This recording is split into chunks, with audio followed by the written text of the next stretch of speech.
आइए आज स्वयंवर की कथा हम लोग सुनेंगे। भगवान श्री राम लक्ष्मण मुनि विश्वामित्र जी के साथ स्वयंवर में पधारे और महाराज जैसे ही नगरवासियों को पता चला, महाराज दोनों भाइयों को देखने के लिए दौड़ पड़े, जैसे मानो कोई निर्धन हो धन पाकर प्रसन्नता से दौड़ पड़े। उसी प्रकार बालक बूढ़े वृद्ध नर नारी सब पहुंचे हैं स्वयंवर में। सब अपना अपना काम काज सब भूल गए और महाराज जब पहुंचे हैं तो वहां देखते हैं भगवान राम और लक्ष्मण को। उनको देखकर सुध बुध भूल गए और जिनकी जैसी भावना थी प्रभु उनको वैसे ही दिख रहे हैं। जिनकी रही भावना जैसी प्रभु मूरत देखी तिन तैसी। राम सिया राम जय जय राम। राम सिया राम जय जय राम। जिनकी जैसी भावना प्रभु उनको वैसे ही दिखाई पड़ रहे हैं। वहां पर भूप भूप से देश देश से राजा बैठे हुए थे स्वयंवर में। यहाँ पर भगवान उन राजाओं जो कपटी राजा थे, उन राजा को भगवान जानते हैं कैसे दिख रहे थे, जैसे साक्षात काल के रूप में दिखाई पड़ रहे हैं। और जो संत महात्मा हैं उन्हें साक्षात ब्रह्म दिखाई दे रहे हैं, ब्रह्म के रूप में दिखाई दे रहे हैं। जब महाराज जनक जी ने बुलावा भेजा, महाराज विश्वामित्र जी आए, राम और लक्ष्मण आए हैं, महाराज जनक जी ने खूब बखान किया है, रंगमंच को दिखाया है, धनुष को दिखाया, अपने महल को दिखाने लगे। कहते हैं कि जब कोई अपने घर को दिखाए, गाड़ी घोड़ा दिखाए, तो समझ जाइए ये प्रशंसा सुनना चाहता है। तो महाराज आप खूब प्रशंसा करिए, खूब प्रशंसा करिए, इतना प्रशंसा कर दीजिए कि वो प्रसन्न हो जाए। यहाँ पर मुनि विश्वामित्र जी यही कर रहे हैं। जैसे ही राजा ने रंगमंच को दिखाया तो विश्वामित्र जी बड़े प्रसन्न हो गए और प्रसन्न होकर इतनी तारीफ कर दी कि महाराज उनके सबसे ऊंचा वाला सिंहासन दे दिए कि इनके ऊंचे वाले सिंहासन पर बैठे। जनक जी महाराज ने सबसे ऊंचा वाला मंच विश्वामित्र जी को दिया है। अगल बगल के जो थोड़े नीचे मंच थे उस पे राम और लक्ष्मण को विराजमान किया। सब मंचन ने मंचो एक सुंदर विसद विशाल। सब मंचों से जो सुंदर है, विसद है, विशाल है। मुनि समेत दो बैठा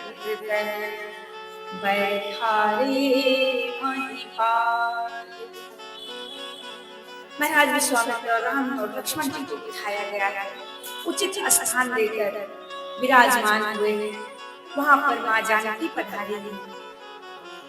मैया की जो नेत्र हैं, माँ जयमाल लिए जब पहुंची हैं तो उनकी आंखें प्रभु को देखने के लिए लालायित हो रही है कि मेरे प्रभु, मेरे राम कहाँ हैं, मेरे रघुनंदन कहाँ हैं। ऐसा मन में विचार आ रहा है और जैसे इधर उधर माँ ने नजर दौड़ाई, ऐसे ही भगवान के दर्शन हुए, प्रभु के दर्शन हुए हैं। महाराज गुरु विश्वामित्र जी के दर्शन हुए, मैया लज्जित हो गई हैं और मैया सर झुकाकर सपसा गई हैं और सपसा कर आकर बैठ गई। अब भगवान को प्रत्यक्ष नहीं देख रही है। मैया के हाथों में ना हीरे के कंगन पहने हुए हैं, उस कंगन में प्रभु के छवि को देख रहे हैं। कितने प्यारे, कितने सुंदर भगवान दर्शन दे रहे हैं सबको। सब नर नारी, सब नगरवासी दर्शन कर रहे हैं प्रभु के। महाराज जनक जी ने बंदी जनों को बुलाकर कहा कि मेरे प्रण को सुनाया जाए, तो मेरा मैंने प्रण क्या लिया है। बंदी जन पधारे, महाराज ने क्या प्रण लिया है, बंदी जन सुना रहे। बोले बंदी वचन वर, सुनहु सकल महिपाल। पन विदेह कर कहानी हम, भुजा उठाई विशाल। दोनों भुजा उठाकर बंदी जनों ने घोषणा की है, सुनो सुनो सुनो, दीप दीप से आए सभी राजा महाराजा सुनो। जो इस धनुष को उठाएगा, प्रत्यंचा चढ़ाएगा और खंड खंड करेगा, महाराज जनक जी अपनी पुत्री का स्वयंवर उसके साथ करेंगे। और हाँ, एक बात का ध्यान दीजिएगा कि ये जो शिव धनुष है ना, ये साक्षात राहु का स्वरूप है। महाराज जनक जी की जो प्रण था बंदी जनों ने सुनाया है। महाराज सभी राजा महाराजा सुनकर बड़े प्रसन्न हो गए। जैसे ही प्रण को सुना, जितने राजा आए थे, दीप दीप से राजा महाराजा आए थे, सब प्रसन्न हो गए और प्रसन्नता में इतने भर गए कि उठ उठ कर खड़े हो गए। देखिए, भूख भूख से राजा महाराजा आए हैं, पर यहाँ पर आप एक प्रश्न कर सकते हैं कि सबको बुलावा जनक जी ने भेजा, तो फिर क्यों महाराज दशरथ जी को क्यों बुलावा नहीं भेजा स्वयंवर के लिए? एक प्रश्न उठता है कि स्वयंवर में महाराज दशरथ जी को क्यों नहीं बुलाया गया? तो आइए जानते हैं कि क्या कारण था, क्या कारण रहा होगा कि महाराज दशरथ जी स्वयंवर में नहीं आए, जनक जी ने क्यों बुलावा नहीं भेजा? एक बार की बात है, एक राजा थे जिनके एक ही पुत्र थे। पुत्र विवाह के योग्य हो गया जब, तो राजा ने उनका विवाह कर दिया। और जैसे ही विवाह किया, विवाह के उपरांत ही उस राजा के पुत्र की बुद्धि राममय हो गई, भक्ति में लग गई, सिया राम के प्रभु के चरणों के दर्शन में लग गए। सिया राम मैं सब जग जानी। अब वो बालक घर बार छोड़कर भगवान के श्री चरणों का दर्शन करते हुए भगवान के सतनाम का जाप करने लगा। एक जंगल में गया और एक वृक्ष के नीचे बैठकर भगवान के ध्यान में खो गया, लगा तपस्या करने। कुछ समय बीता, एक दिन एक घटना घटी। क्या हुआ कि बहुत जोर से आंधी तूफान आ गया, और जब आंधी तूफान आया तो जितने भी पशु पक्षी से थे सब उथल हो गए, इधर उधर सब पेड़ पौधे हिलने लगे। परंतु वो जो राजा का बेटा था, वो बालक भगवान के ध्यान में मग्न रहा, तपस्या कर रहा था। जैसे ही थोड़ी थोड़ी तूफान थमी, एक कबूतर आया और उसी वृक्ष के ऊपर बैठ गया। जब उस वृक्ष पर बैठा, सबसे पहले तो कबूतरी आई। थोड़ी देर बाद जब कबूतर आकर बैठा, तो कबूतरी ने कहा, स्वामी थोड़ा ये तूफान थम जाने देते, फिर मुझे ढूंढ दे। उस कबूतर ने कहा, प्रिय, क्या मैं तुझे इस आंधी तूफान में ढूंढता भी नहीं? क्या तुझे मैं अकेला छोड़ देता? मैं इंतजार करता कि आंधी तूफान थमे तब मैं तुझे ढूंढूं। कबूतरी ने कहा, थोड़ा थम जाने दे, फिर मुझे ढूंढ दे। उस कबूतर ने कहा, मैं इस राजा के बेटे की तरह नहीं हूँ। इस राजा के बेटे ने क्यों विवाहिता पत्नी को छोड़कर तपस्या में लग गया? क्या इसकी तपस्या कभी पूर्ण होगी? कभी पूर्ण नहीं हो सकती। इसकी पत्नी की जो हाय लगेगी, जो इसकी पत्नी जो इसके वियोग में तड़प रही है, उससे इसका कल्याण नहीं होगा। इस बात को वो बालक सुन रहा था। उस कबूतर और कबूतरी की बात सुन लिया, और जब सुना उसे याद आया, सच में मैं अपनी नवविवाहिता पत्नी को छोड़कर मैं तपस्या करने लगा। मुझे शीघ्र ही जाना चाहिए, अपनी पत्नी से मिलना चाहिए। वो उठा और उठकर ससुराल की तरफ चल पड़ा। और जब चला तो रास्ते में चलते चलते एक गाय थी जो एक गड्ढे में फंसी हुई थी। वहां पर दो ऋषिगण थे जो उस गाय को निकाल रहे थे, पर वो गाय उन दो ऋषियों से निकल नहीं पा रही थी। उन महात्माओं ने देखा एक बालक जा रहा है, तो बालक से कहा, बेटा बेटा जरा इधर आना, थोड़ी मदद करना गाय को निकालने में। परंतु वो अपनी धुन में था, उसने पीछे मुड़कर नहीं देखा और अपने ससुराल की तरफ बढ़ता रहा। ऋषिगणों ने देखा कि ये मेरी बात नहीं सुन रहा, गौ माता फंसी हुई है, इनको निकालने के लिए बुलाया जा रहा है और ये सुन नहीं रहा है। ऋषिगण क्रोधित हो गए और क्रोध में आकर श्राप दे दिया कि जा, जिसके वियोग में तू इतनी तेजी से चला जा रहा है, उसकी दृष्टि पड़ते ही तू गधा बन जाएगा। जैसे ही उसकी दृष्टि पड़ेगी तो गधा का रूप धारण करेगा। उस बालक ने इस बात को सुना, परंतु वो रुका नहीं, चल पड़ा ससुराल की तरफ। और जैसे ही पहुंचा, संध्या आरती हुई और जैसे ही वो व्यक्ति अपनी पत्नी के सम्मुख गया, पत्नी की दृष्टि पड़ते ही वो गधा बन गया। पत्नी ने देखा कि मेरे पति हैं और मेरी दृष्टि पड़ते ही ये गधे के रूप में आ गए। उनकी पत्नी लोक लाज के डर से उस गधे को खिड़की के रास्ते बाहर निकाली और गधे को लेकर चल पड़ी। और जब चली है तो उसका पालन पोषण कैसे करे, कुछ भी साथ में नहीं है। तो स्त्री ने मजदूरी करना प्रारंभ कर दिया। मजदूरी करती, अपने उस पति रूप में जो गधा था उसको खिलाती और खुद खाती, फिर दिन भर मजदूरी करती। यही करते करते एक दिन वह कन्या काशीपुरी पहुंच गई और वहां जाकर काशी नरेश एक मंदिर का निर्माण करा रहे थे।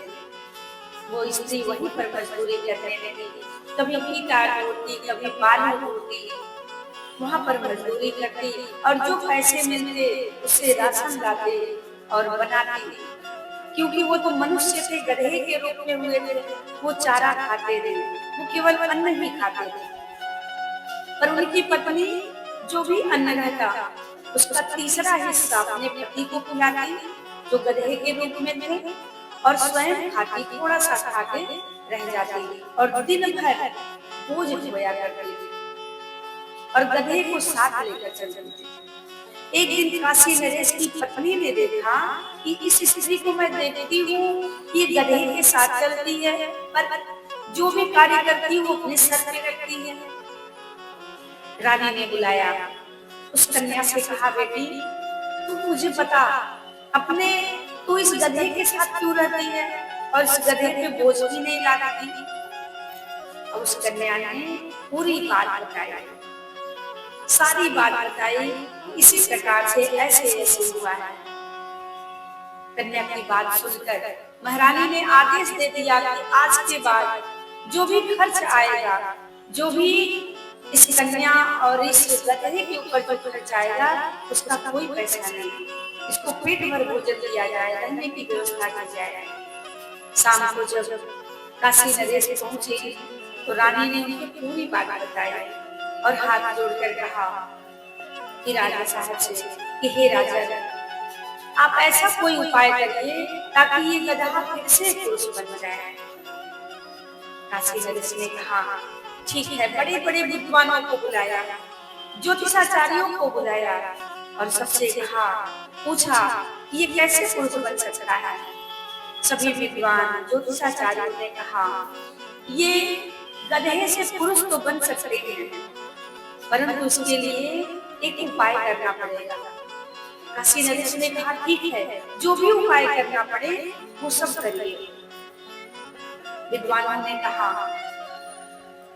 इसकी एक शर्त है कि यदि कोई गंगा जी के प्रवाह को 1 मिनट के लिए रोक सके, क्षण के लिए रोक सके, और उस जल से इसके ऊपर परिवर्जन किया जाए तो ये फिर से गधे से मनुष्य के रूप में बन सकता है।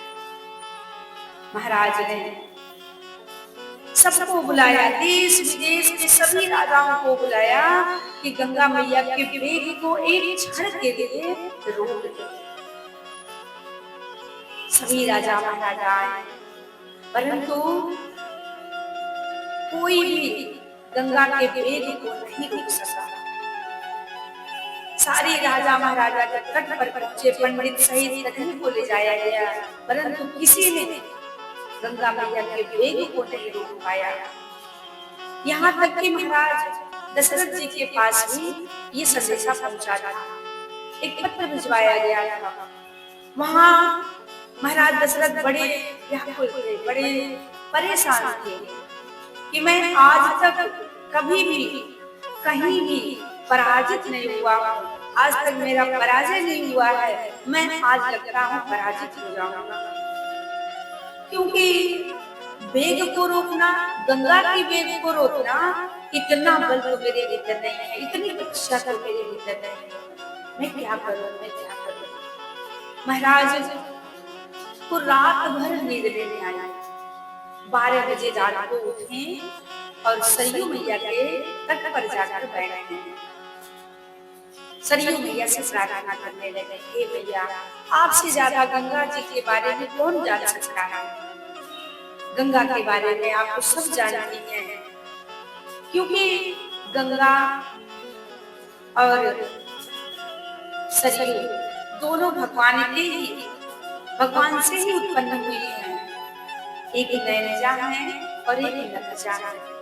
महाराज बैठकर सरयू के तट पर प्रार्थना कर रहे हैं कि कोई उपाय बताइए। उसी समय वहां पर टहलता हुआ एक डोम आया जो हाथ में बांस लिया हुआ था। उसने देखा कि यहाँ पे कौन बैठा हुआ है, उसने उस बांस से प्रहार कर दिया और जैसे ही प्रहार किया महाराज कराहने लगे। डोम ने देखा, ये तो महाराज दशरथ जी हैं, चरणों में गिर पड़ा, महाराज क्षमा कर दीजिए, मुझसे भूल हो गई, मैं पहचान नहीं पाया, और आप इतनी रात को यहाँ पर, आपको क्या कष्ट है महाराज, क्या परेशानी है, आप यहाँ क्यों बैठे हैं। महाराज दशरथ जी ने पूरी बात बताई कि गंगा के वेग को रोकना है, बुलावा आया है, मैं यदि जाता हूँ तो मैं वेग को नहीं रोक सकता, मेरी पराजय हो जाएगी, पूरे समाज में मेरी बदनामी होगी, मैं क्या करूं, मैं इसी से परेशान हूँ। डोम ने कहा कि महाराज आप इतने परेशान हैं इस छोटे से कार्य के लिए, मैंने पूरे जीवन यमुना, मैंने पूरे जीवन सरयू जी की पूजा सेवा की है, यदि मेरे भीतर थोड़ी भी शक्ति होगी तो मैं गंगा के वेग को रोक सकता हूँ। महाराज आप मुझे एक पत्र लिखिए और मुझे भेजिए, मैं इस कार्य को करके आता हूँ। महाराज दशरथ जी ने पत्र लिखा, उसमें लिखा कि मेरी तबीयत खराब होने के कारण मैं नहीं आ सकता, लेकिन मेरा ये जो पत्र वाहन है यही आपके काम को पूर्ण कर देगा। और जब पत्र लेकर रथ पर बैठकर साथ में सुमंत जी हैं, सुमंत लेकर चले और पत्र वाहन वो जो डोम था वो पहुंचा है। जब रथ को आते हुए देखा, सब लोग वहां पर इंतजार कर रहे हैं कि महाराज दशरथ आ रहे हैं, महाराज दशरथ आएंगे तभी ये कार्य संभव है, अन्यथा ये कार्य संभव नहीं है। महाराज दशरथ ही हैं जो इस कार्य को कर सकते हैं। लेकिन जैसे ही दशरथ जी का वो रथ आया है, वो झंडा फहराता हुआ, और जैसे ही दशरथ जी महाराज नहीं दिखे, सब लोग घबरा गए, सबका मन उदास हो गया, सब कहने लगे अब ये कार्य नहीं पूर्ण होगा। पत्र वाहन उतरा और महाराज को पत्र दिया है। जैसे ही महाराज ने इस पत्र को पढ़ा, उनको लगा कि ये संभव तो नहीं है, फिर भी ठीक है, एक बार देखते हैं। वहां सभी विद्वान, ऋषिगण, ब्राह्मण सभी उपस्थित हुए। वो डूब गया और गंगा मैया से प्रार्थना किया, हे गंगा मैया, हे गंगा मैया, यदि मैंने आपकी सेवा सच्चे मन से की है, यदि मुझ में थोड़ी भी शक्ति है, तो आप अपना प्रवाह एक क्षण के लिए रोक दीजिए। जैसे ही प्रार्थना करके उस डोम ने एक कदम आगे बढ़ाया।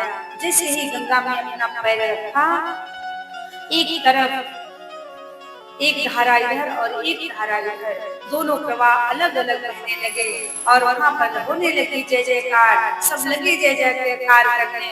विद्वानों ने मंत्रोच्चारण से गधे के ऊपर उस जड़ को जल का छिड़काव किया और वो गधा फिर से पुरुष के रूप में परिवर्तित हो गया। सब लगे जय जयकार करने लोगों की। एक पत्र वाहन जो आकर गंगा की धार को रोक दिया। गंगा की धार दो तरफ बहने लगी। कितनी शक्ति है। अयोध्या के एक बहुत साधारण से जो पत्र वाहन है, उनमें कितनी शक्ति है। सब लगे जय जयकार करने। कहते हैं ना, अवध नगर के डोमवा और नगर के भूप, इनकी ऐसी सरवरी को करे जो बीच खाते हैं सूप। देश देश के और नगर के राजा महाराजा आए, पर किसी में इतनी शक्ति नहीं कि गंगा के प्रवाह को रोक सके। अयोध्या नरेश महाराज दशरथ के एक पत्र वाहन ने इस कार्य को कर दिखलाया। काशी नरेश उस कन्या को खूब धन दान देकर विदा किए हैं। पति पत्नी बड़ी प्रसन्नता से सबको प्रणाम करके वहां से अपने घर के लिए प्रस्थान किए और आनंद पूर्वक अपना जीवन यापन कर रहे हैं। इधर इस दृश्य को महाराज जनक जी देख रहे थे, क्योंकि उस सभा में उस कार्य के लिए महाराज जनक जी भी आए थे, जो कि परास्त हो गए, इस कार्य को न कर सके। उन्होंने देखा कि महाराज दशरथ जी के पत्र वाहन ने इस कार्य को कर दिखलाया। यही कारण था। इस बात को याद करके महाराज जनक जी ने स्वयंवर में महाराज दशरथ जी के पास बुलावा नहीं भेजा। यदि मैं दशरथ जी को बुलाता हूँ तो कहीं महाराज दशरथ अपने किसी नौकर को भेज देंगे, तो क्या मैं एक नौकर के साथ अपनी पुत्री सीता का स्वयंवर करूंगा? नहीं, ऐसा नहीं हो सकता। यही कारण था कि महाराज जनक जी ने अपनी कन्या के विवाह में, कन्या के स्वयंवर में महाराज दशरथ जी को बुलावा नहीं भेजा। देश देश से रूप रूप में महाराज दशरथ जी के यहाँ पर सभी राजा महाराजा आए हैं। जैसे ही प्रण सुनाया गया, अब तो सब खड़े हो गए। कैसे खड़े हुए? गोस्वामी तुलसीदास जी कहते हैं, परिकर बांधि उठे अकुलाई। सब अपने अपने पट को लगे बांधने और अपने अपने इष्ट देव को मनाने लगे। चले इष्ट देवन सिरनाई, इष्ट देवताओं को भी मनाने लगे। और तमकिता कितक शिव धनु धरनी, उठाई न कोटि भाति बहु करनी। महाराज जितने राजा थे सब उठकर खड़े हो गए। सबसे पहले मैं धनुष को तोड़ूंगा, मैं धनुष को तोड़ूंगा। सब अपनी अपनी धोती, अपना अपना पटका लगे बांधने। उसमें कोई लगा व्यायाम करने, लगा व्यायाम। महाराज कोई राजा कहता मैं सबसे पहले तोड़ूंगा, मैं सबसे पहले तोड़ूंगा। सब खड़े हो गए। कहा गया भैया बारी बारी से आइए, एक एक राजा लाइन लगा कर आइए। अब तो इष्ट देव को मना रहे हैं, तमक कर चले। इस धनुष को तो उठाना तो छोड़िए, कोई इस धनुष को तिल मात्र भी उठा नहीं सका। राजा उठते, धोती कसते, पटका बांधते और जैसे ही धनुष के पास जाते, धनुष को पकड़ते और जब उठाने की चेष्टा करते तो पूरी ताकत लगा देते, परंतु धनुष नहीं उठता। अब लज्जित होकर वापस आके बैठ जाते। फिर दूसरा उठता, दूसरा जब उठता तो क्या कहता कि मैं ही धनुष को तोड़ूंगा। और जब जाता धनुष के पास तो रास्ते में क्या करता, अपने इष्ट देव को मनाता, हे प्रभु, हे परमात्मा, मुझसे ये धनुष टूटे। कहते हैं कि उस सभा में 10,000 राजा आए। जब एक जाता प्रार्थना करता कि मुझसे उठे, तो जो 9,999 राजा बैठे रहते वो उन्हें अपने इष्ट देव से प्रार्थना करते, हे प्रभु, इससे ना टूटे। अब सोचिए, एक तरफ एक राजा की प्रार्थना इष्ट देव सुनेंगे कि 9,999 राजाओं की प्रार्थना सुनेंगे, किसकी प्रार्थना सुनेंगे? जहाँ ज्यादा होता है, अब एक तरफ 9,999 राजा, एक तरफ अकेला है। जब वो तोड़कर आता उससे नहीं उठता तो आकर वो बैठ जाता, धनुष उठाने जाता, जब नहीं उठता तो आकर बैठता। बगल वाले पूछते हैं, तुम तो बड़े चमक के गए थे कि हम ही तोड़ेंगे, क्या हुआ? उसने कहा, मैंने तुम्हारे लिए छोड़ दिया है कि जाओ तुम तोड़ कर आओ। वो राजा भी अपना उठता, अपना गमछा लेता, बांधता, बढ़िया व्यायाम करता और फिर जाता था उसके पास। ऐसा करते करते सभी राजा परास्त हो गए, किसी से ये धनुष नहीं टूटा, किसी से नहीं टूटा। तब सभी राजाओं ने एक मीटिंग करी, सब मिलकर कहने लगे, ऐसा है कि हम सब लोग मिलकर एक साथ धनुष को तोड़ेंगे। एक राजा ने कहा, एक बात बताओ कि 10,000 राजा मिलकर यदि धनुष को तोड़ेंगे तो विवाह किसके साथ होगा? एक राजा ने कहा, तो बात की बात है, पहले टूट हो जाए, पहले टूट जाए, उसके बाद हम लोग आपस में युद्ध करेंगे और जो बचेगा उसके साथ स्वयंवर होगा। अब आप सोचिए, ऐसी सोच है राजाओं की कि पहले धनुष टूटे फिर युद्ध करेंगे। अरे जिसके मन में पहले ही युद्ध करना है वो भला एक कैसे हो सकते हैं? इकट्ठे तो हो गए 10,000 पर एक नहीं हो सके, क्योंकि बाद में युद्ध ही करना है। राजा चले धनुष के पास, गोस्वामी तुलसीदास जी महाराज लिखते हैं, भूप सहस दस एक बार लगे उठावन करहि नटारा। भूप सहस दस एक बार लगे उठावन करहि नटारा। डगई न सांबु सरासन कैसे, कामी वचन सती मनु जैसे। कामी वचन सती मनु जैसे। एक साथ 10,000 राजा एक साथ उठे और लगे धनुष को उठाना। और जब धनुष उठाने लगे तो धनुष को उठाना तो दूर, शिव धनुष को कोई हिला तक नहीं सका।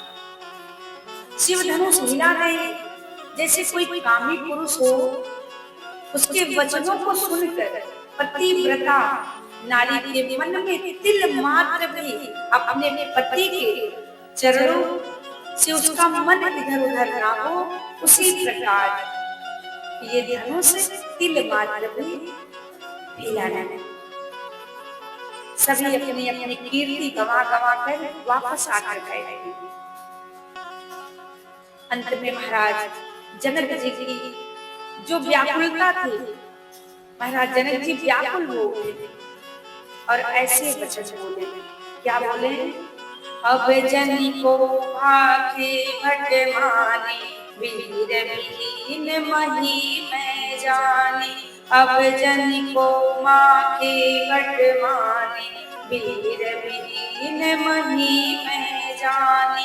तरहु आस निज निज गृह जाओ, लिखान विधि वैदेही विवाहो। लिखान विधि वैदेही विवाहो। महाराज जनक जी के मन में बड़ा दुख हुआ कि भूख भूख से राजा तो आए हैं पर कोई इस धनुष को उठा नहीं पाया। मैंने जो प्रण लिया है यदि उसे छोड़ता हूं तो बड़ा पाप लगेगा, और यदि प्रण को रखता हूं तो मेरी बेटी कुंवारी रह जाएगी। प्रण को छोड़ भी नहीं सकते।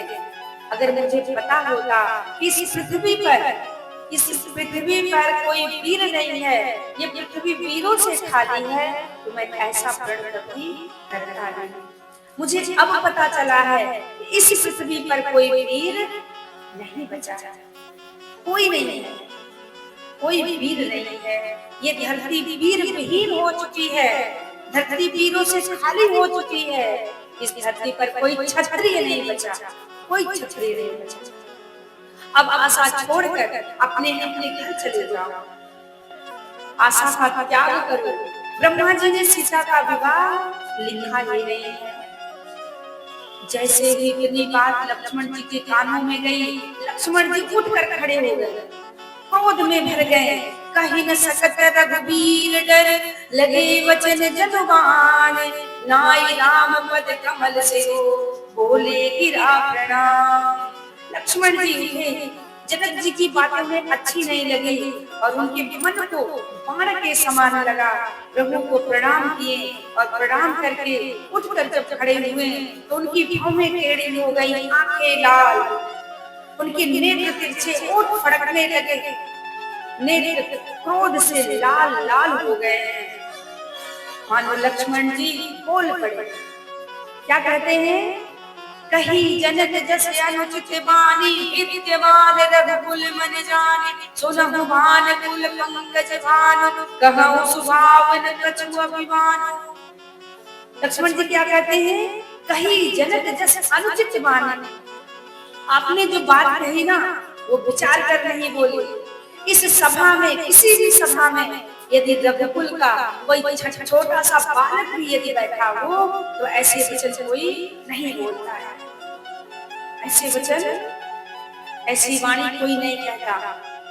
प्रभु के रहते हुए जनक ने ऐसे शब्दों का प्रयोग किया, अगर आपकी आज्ञा पाऊं तो मैं ब्रह्मांड को गेंद की तरह उठा लूं। जो तुम्हारी अनुशासन पाओ, कंदुकयु ब्रह्मांड उठाओ, कंदुकयु ब्रह्मांड उठाओ। काचे घट जिम्मेदारे कोरी, सकई में गोरख जिम तोरी। तब प्रताप महिमा भगवान, ओ बापुरो पिनाक पुराना। जैसे ही लक्ष्मण जी ने कहा, हे प्रभु, यदि आपकी आज्ञा हो, आपका आदेश हो, तो मैं इस पृथ्वी को गेंद की तरह उठा लो। और जैसे कच्चे घड़े को कोई बालक तोड़ देता है, उसे फोड़ देता है, उसी प्रकार इस ब्रह्मांड को मैं तोड़ मोड़ कर फेंक दूं। जैसे मूली होती है ना, उसको तोड़ दिया जाता है, उसी तरह इस पूरे ब्रह्मांड को मैं मूली और गाजर की तरह तोड़ सकता हूँ। महाराज राम जी ने कहा, इतना बल है तुम में? लक्ष्मण जी ने कहा, प्रभु मुझ में इतना बल नहीं है, मैं अपने बल के प्रताप से नहीं कहता हूँ, मैं आपके प्रताप, आपके बल से कह रहा हूँ। यदि आपकी आज्ञा हो, आपका प्रताप हो, तो मैं ये सब कुछ कर सकता हूँ।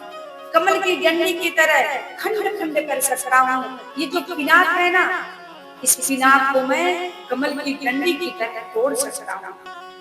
ये सब कर सकता हूँ, लेकिन आपकी प्रताप से, आपकी कृपा के बल पर इस धनुष को कुकुर मुत्ते की तरह मैं तोड़ सकता हूँ। जो बरसात में छटके वाला निकलता है, जैसे उसको तोड़ने में जरा भी ताकत नहीं लगती, उसी प्रकार मैं इसे तोड़ सकता हूँ। मैं सौगंध खाकर कहता हूँ, प्रभु यदि मैं ऐसा ना कर सका तो मैं आज के बाद धनुष बाण धारण नहीं करूंगा, मैं धनुष बाण का त्याग कर दूंगा। लखन सकोप वचन जी बोले, जगमगाने दिग्गज मह डोले। सकल लोग सब भूप डराने, सियहि हरषु जनक सब जाने, सियहि हरषु जनक सब जाने।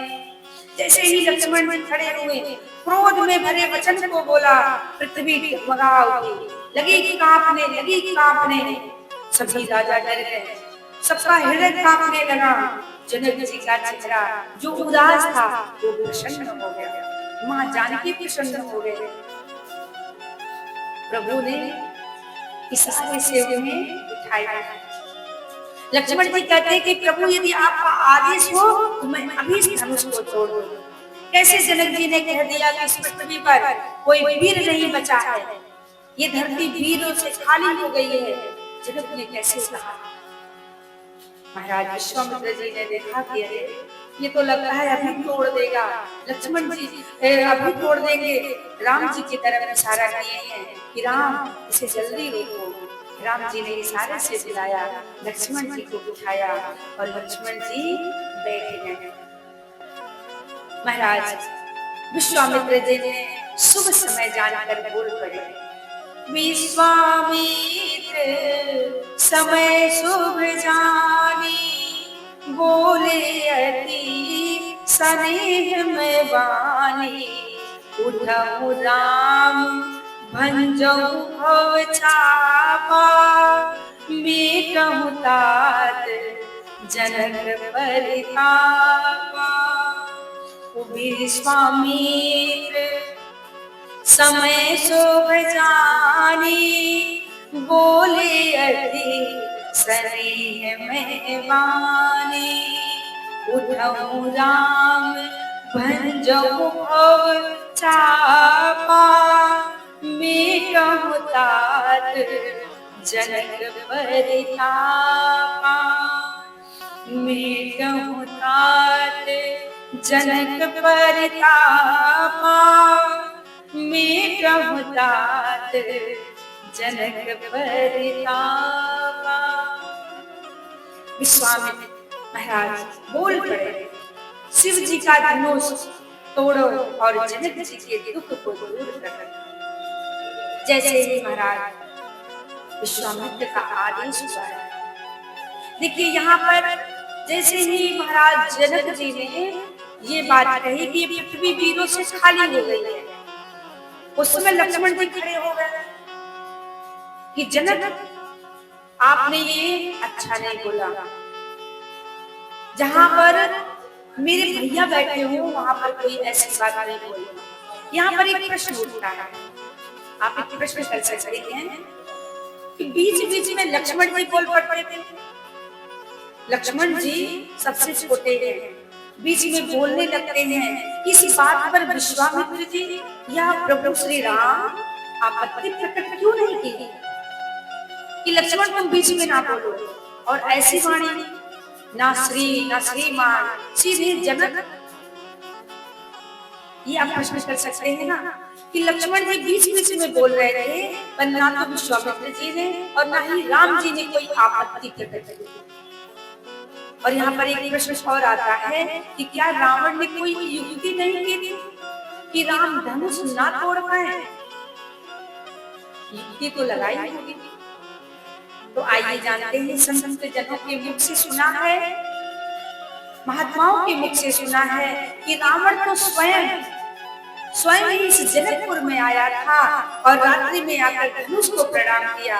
पहले तो उठाने का प्रयास किया, परंतु जब धनुष नहीं उठा तो वो प्रणाम करके चला गया। केवल रावण अकेला नहीं, बाणासुर भी आया था। दोनों एक साथ आए, परंतु परास्त होकर वापस चले गए। राम धनुष तोड़ ना पाए, इसी उद्देश्य से लंका में जाकर रावण ने घोषणा करवाई कि राम धनुष ना तोड़े, इसलिए हम घोषणा करते हैं कि क्या कोई ऐसा है, कोई वीर योद्धा है जो सीता और राम का अनिष्ट कर सकता है? चारों तरफ घोषणा हुई है। चूंकि रावण यह जानता था कि हमारी मृत्यु का कारण सीता है, कारण बनेगी सीता। रावण को पता था, इसलिए वो चाहता था कि राम धनुष ना तोड़ पाए और सीता से उनका विवाह ना हो। ऋषियों द्वारा रावण को भी श्राप एक बार लगा था, इसलिए उसने सोचा कि राम धनुष ना तोड़ पाए, तो युक्ति लगाई। उसने घोषणा करवाई कि सीता राम जी का विवाह ना हो सके, इसलिए राम और सीता का कोई वीर योद्धा हो जो अनिष्ट कर सके। परंतु ऐसा कोई नहीं था, ऐसा कोई नहीं था जो राम के प्रति, कोई राम के लिए, राम की अनिष्ट करने की सोचे भी। वहां पर जब बंदी जनों ने सुनाया तो वहां पर शनिदेव रावण के यहाँ कह देते केवल शनि नहीं, सारे देवता सब रावण के यहाँ पर कैद हुए थे। शनि देव तो उल्टा लटके हुए थे एक काल कोठरी में। सूर्य देव थे, जब रावण कहता उठने के लिए तो उठते थे। ब्रह्मा जी को भी तपस्या करके अपने वश में कर लिया था कि ब्रह्मा जी जाकर उसको वेद पाठ सुनाया करते थे। सब उनके बंधन में थे, रावण के बंधन में सब थे। अब घोषणा सुनकर किसी ने इस कार्य के लिए आगे नहीं आया, कोई नहीं आया, लेकिन शनि देव थे ना, उन्होंने हाथ उठा लिया कि मैं राम और सीता का अनिष्ट कर सकता हूँ। यदि मुझे कैद से रिहा कर दीजिए जन्म जन्मांतर के लिए, तो मैं ये कार्य कर सकता हूँ। रावण ने कहा अच्छा, क्योंकि रावण जानता था इस कार्य को कोई कर नहीं सकता, लेकिन शनि के अतिरिक्त किसी ने राम का अहित करने को तैयार नहीं हुआ। शनि देव ने हाथ खड़ा किया कि मैं जाऊंगा, राम और सीता का अनिष्ट करके आऊंगा। लेकिन सबको मालूम है कि राम भगवान है, पर ब्रह्म है। भृकुटी विलास सृष्टि लय हुई, यदि एक भृकुटी भी हिली तो सृष्टि का लय हो सकता है, प्रलय हो सकता है।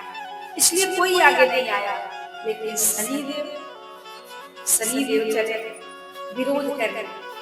और जैसे ही चले हैं, जब रास्ते में पहुंचे हैं तो वहां पर सूर्य देव मिल गए। देखिए, जब शनि देव जाने लगे तो रावण ने कैसे छुड़वाया जानते हैं? यदि शनि देव को सीधा कर दिया जाए तो ये लंका तो पूरी जल के खाक हो जाएगी। जैसे ही शनि देव की दृष्टि पड़ती, लंका जल जाती। इसलिए शनि देव को उल्टा लटकाकर लंका के बाहर किया गया। महाराज शनि देव उल्टा लटके लटके बाहर गए। जब आकाश मार्ग से जा रहे हैं तो सूर्य भगवान मिले। सूर्य देव ने पूछा कि शनि बेटा कहाँ जा रहे हो? शनि देव ने पूरी बात बताई कि मैं जा रहा हूँ, राम धनुष न तोड़ पाए, इसलिए मैं रोकने जा रहा हूँ। जैसे ही सूर्य देव ने सुना कि तुम प्रभु को रोकने जा रहे हो, मैं तुझे ऐसा नहीं करने दूंगा, मैं तुम्हें जाने ही नहीं दूंगा। पर शनि मान नहीं रहे हैं। अब दोनों लोगों में युद्ध छिड़ गया। अब लगा युद्ध होने। इस दृश्य को विश्वामित्र जी बैठे बैठे देख रहे हैं और वहीं से देख रहे हैं सूर्य देव को शक्ति मिले, इसलिए गायत्री मंत्र का उच्चारण कर रहे हैं, गायत्री मंत्र का पाठ कर रहे हैं, ताकि सूर्य देव का बल बढ़े, शक्ति मिले, शक्ति प्रदान कर रहे हैं। तब तक किसी ने जाकर रावण को बताया कि शनि देव तो रास्ते में फंस गए, उन्हें सूर्य देव ने रोक लिया है, वो आगे नहीं जा पा रहे हैं। रावण व्याकुल हुआ, शनि देव पहुंच नहीं पाएंगे, तब तक राम धनुष तोड़ देंगे। उसने फिर से घोषणा करवाई कि क्या कोई ऐसा है जो राम और सीता का अनिष्ट कर सकता है? तो फिर से राहु देवता ने हाथ उठाया कि मैं जाऊंगा और जाकर उनका अनिष्ट करके आऊंगा। यदि हमें हमेशा के लिए मुक्त कर दीजिए तो इस शर्त पे जाऊंगा, मैं आपका कार्य अवश्य सफल करके आऊंगा, पर मुझे पहले मुक्त करिए। रावण ने कहा ठीक है। उसकी बातों पर विश्वास नहीं हो रहा था, लेकिन अब कुछ कर नहीं सकता, तो चलो जो कुछ हो रहा है वही सही। रावण ने कहा ठीक है जाओ। मन में विचार कर रहा है शनि देव तो फंस गए, इसकी क्या बात करें, चलो ठीक है जाओ। और जैसे ही राहु गया, राहु जाकर जो शिव जी का धनुष रखा था उस शिव धनुष को नीचे से पकड़ कर बैठे, ताकि कोई उठाने के लिए आए तो वो उठे ना। जितने राजा जाते उठाते वो उठता ही नहीं, क्योंकि राहु ने उसे पकड़ कर रखा है। इधर युद्ध चल रहा है शनि देव और सूर्य देव में। महाराज विश्वामित्र जी गायत्री मंत्र से उन्हें सूर्य देव को शक्ति प्रदान कर रहे हैं। और जैसे ही वेदिका के नीचे जाकर छुपा और धनुष कोई नहीं उठा पाया। जब विश्वामित्र जी ये देख रहे थे ये सारे दृश्य को, तो बड़ा मन में दुख हो रहा था। उस समय जनक जी महाराज क्या बोल रहे हैं, लक्ष्मण जी क्या बोल रहे हैं, इस बात की कोई सुध विश्वामित्र जी को नहीं थी, क्योंकि उनका पूरा ध्यान सूर्य और शनि पे लगा हुआ था। सूर्य देव और शनि देव में युद्ध चल रहा है। शनि कहीं जीत ना जाए, इसलिए सूर्य को शक्ति प्रदान कर रहे हैं, बल बढ़ा रहे हैं। और इधर जैसे ही राहु ने सुना, अब जन को भागे भटमानी, वीर विहीन वही मैं जानी। जैसे जनक जी ने ये बात कही कि तजहु आस निज निज गृह जाओ, लिखा न विध वैदेही विवाह। विधाता ने जानकी का विवाह लिखा ही नहीं है, अब आप लोग अपने अपने घर जा सकते हैं। जैसे ही जनक जी महाराज ने ये बात कही, अब राहु छोड़ा और भाग गया। रास्ते में विचार करते जा रहा है, चलूंगा, कहूंगा, सूचना दूंगा, खुशखबरी सुनाऊंगा रावण को, अब तो मैं मुक्त हो जाऊंगा। खुशखबरी सुनाने के लिए पहुंचा, और जैसे ही वेदी को छोड़कर राहु चला, ऐसे ही इधर जैसे शुभ समय देखा विश्वामित्र जी ने। विश्वामित्र समय शुभ जाने, जैसे ही समय शुभ जाना, बोले अति स्नेह मैं बानी, उठहु राम भंजऊ भव चापा, मेटहु तात जनक परितापा। जैसे ही नहीं देखा कि अब तो राहु छोड़कर चला गया है, तुरंत आदेश दे दिए कि राम उठिए और सही समय में जाइए, धनुष को तोड़िए और राजा जनक जी के ताप को मिटाइए, उनके दुख का हरण करिए। और जैसे ही राम जी गए, धनुष को उठाया और धनुष टूटा। जब राम जी पहुंचे, सबसे पहले प्रणाम किए और राम जी ने धनुष को उठाया। तब क्या हुआ, लेके चढ़ावत खेचत गाड़े, काहू न लगा देख सब ठाड़े, तेहि छन राम मध्य धन तोरा, भरे भुवन धुनि घोर कठोरा, भरे भुवन धुनि घोर कठोरा। जैसे ही प्रभु श्री राम जी उठाए, उस पे प्रत्यंचा चढ़ाए, और जैसे ही प्रत्यंचा चढ़ा, धनुष टूटा। इस बात को किसी ने नहीं देखा। बिजली चमकी, घनघोर बारिश होने लगी, फूलों से वृष्टि होने लगी, सब प्रसन्न हो गए, जय जयकार करने लगे। अब उधर सूर्य देव ने कहा अब युद्ध बंद करते हैं। शनि देव ने कहा क्यों? बोले देखो अब तो शिव धनुष टूट गया, क्योंकि शिव धनुष टूटने का ही इंतजार था कि शिव धनुष टूटे, उसी के साथ विवाह हो। राम ने उसको तोड़ दिया, अब तो राम का विवाह समझ लो हो चुका है। और जैसे ही शनि ने दृष्टि डाली, जो 2 खंड में धनुष हुआ था वो 9 खंड में विभाजित हो गया। शनि की दृष्टि पड़ते ही 9 खंड में टूट गया। यही कारण था कि जब जनक जी और लक्ष्मण जी में वार्तालाप हो रहा था, उस समय विश्वामित्र जी का ध्यान इन दोनों पे नहीं था, उनका ध्यान सूर्य देव पे, शनि देव पे था कि वो युद्ध में शनि जीत ना जाए, इसलिए उन्हें लगातार बल प्रदान कर रहे थे गायत्री मंत्र के द्वारा। इसलिए विश्वामित्र जी ने कुछ नहीं बोला। इस प्रश्न का यही निदान होता है कि विश्वामित्र जी ने इसीलिए लक्ष्मण जी से कुछ नहीं कहा, और राम जी सोच रहे हैं कि जब महाराज विश्वामित्र जी नहीं कुछ कह रहे हैं तो हम क्यों कहें। इसलिए लक्ष्मण जी इतने क्रोध में भरकर जनक जी से ऐसी बातें बोल रहे हैं। आपके प्रश्नों का यही निदान हुआ कि इस कारण से महाराज विश्वामित्र जी ने कुछ नहीं कहा, और बाणासुर और रावण दोनों आए थे धनुष को तोड़ने के लिए, पर ये धनुष नहीं उठा। इधर जब राहु पहुंचा रावण के पास, महाराज खुशखबरी सुनाने आए हैं, क्या हुआ? अरे अब तो महाराज जनक जी ने कह दिया है कि जाओ अपने घर जाओ, वैदेही का विवाह नहीं लिखा है, मैं आपको खुशखबरी सुनाने आया हूँ, अब मुझे मुक्त कर दीजिए। रावण ने कहा दुष्ट, जब सब चले जाते तब तू छोड़ के आया। देख राम ने धनुष को तोड़ दिया, दुष्ट कहेगा जा, तुझे अब कभी मुक्ति नहीं मिलेगी। शनि और राहु को फिर से कैद कर दिया। रावण ने फिर से कह दिया। कहते हैं ना कि जब जब कोई भगवान से विरोध करता है तो उनका यही हश्र होता है। राम के विरोधियों का यही हश्र होता आया है और युगों युगों तक यही होता रहेगा। जो जो राम का विरोधी है उसको ऐसे ही कैद कर दिया जाएगा, वो कभी भी उसकी मनोकामना पूर्ण नहीं होगी। अब इधर जैसे ही धनुष टूटा, भयंकर कठोर ध्वनि हुई है, ढोल नगाड़े बजने लगे, आकाश मार्ग से फूलों की वर्षा होने लगी, सभी लोग प्रसन्न हो गए। बोलिए सियावर रामचंद्र की। भगवान राम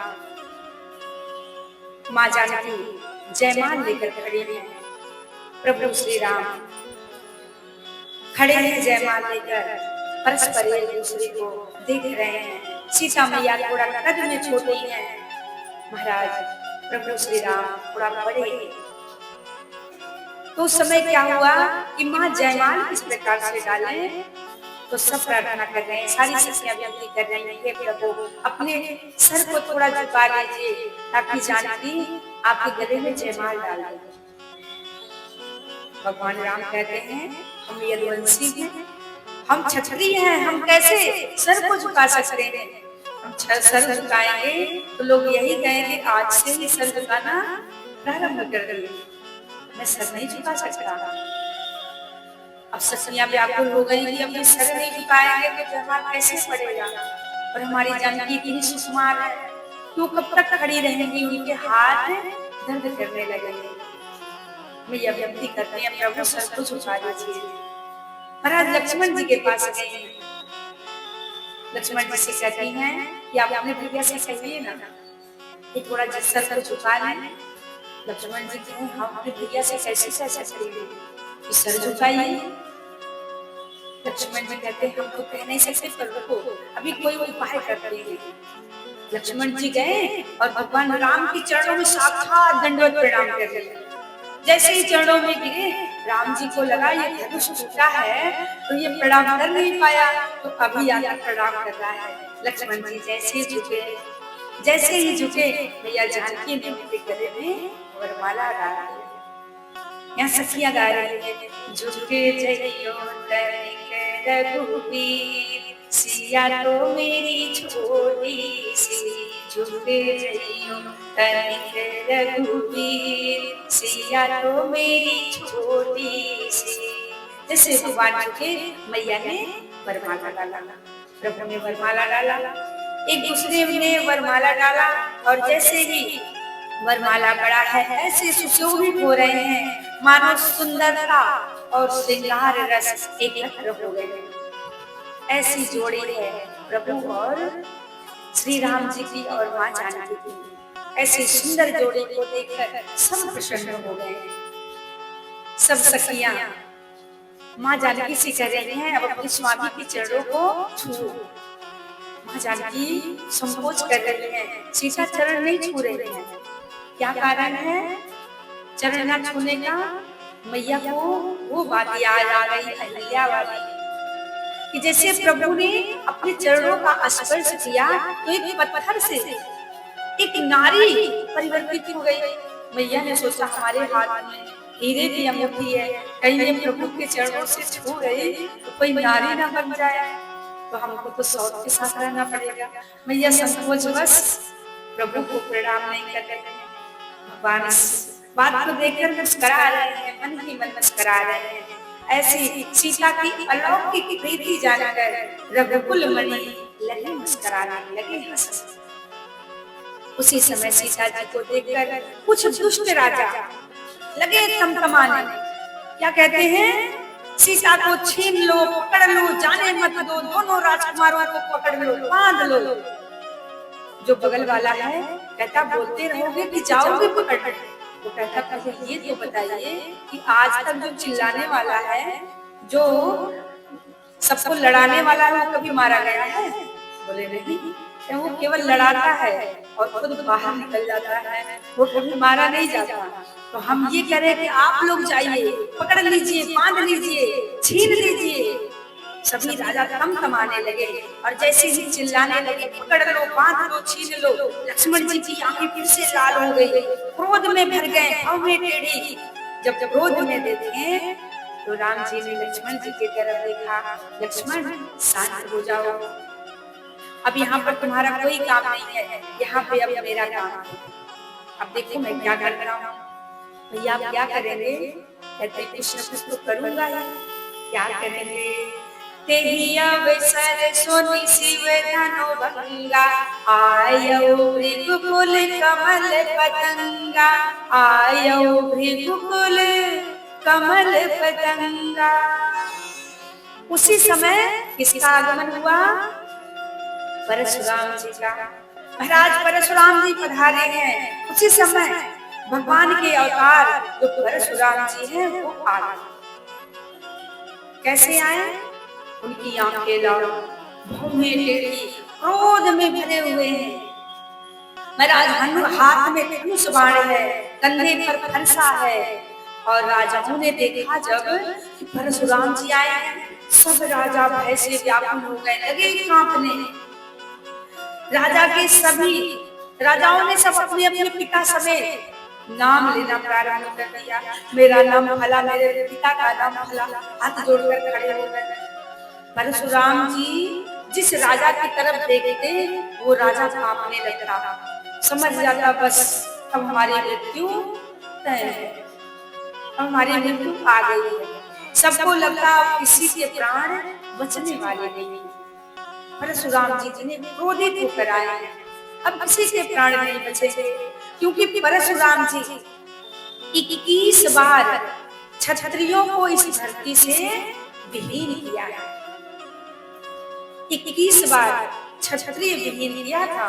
सभी राजा अपने अपने जगह खड़े हो गए, थर थर थर थर कांप रहे हैं।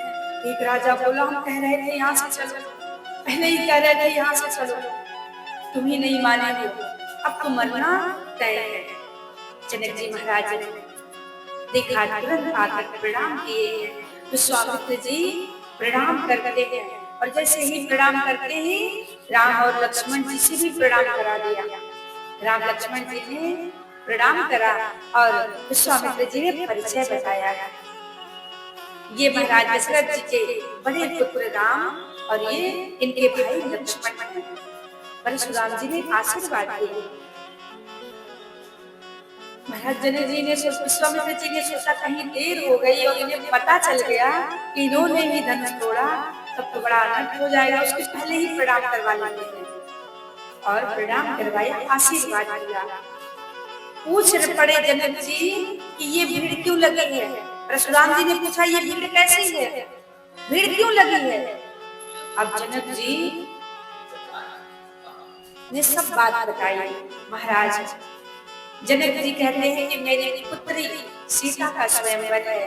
परशुराम जी दूसरी तरफ जब नजर डालते हैं तो क्या देखते हैं कि टूटा हुआ धनुष पड़ा है।